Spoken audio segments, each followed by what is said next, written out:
Alright, now that we've built a castle, you might ask, why a castle, right? So the one reason, and I'm always going to give you the reason, but this is the one reason, you're going to run out of primitives. You're not going to be able to produce the angles that you need for things.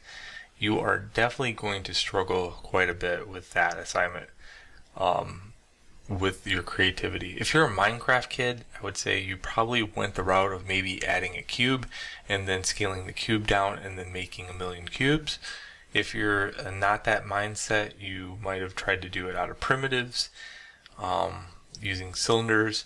It's all depends your upbringing and what you are used to as far as three-dimensional space. Now,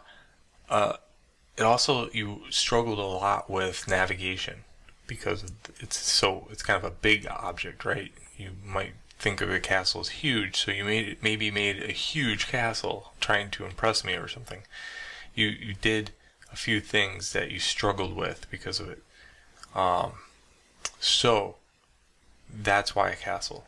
Now, we are going to be using this one more time to make a better castle, but we have to learn a few things. Okay? One is, what are components? And two, what are booleans? Okay? With those two powers, you can do a lot more things. Okay, so we're going to look at that here in the next chapter, and let's get started.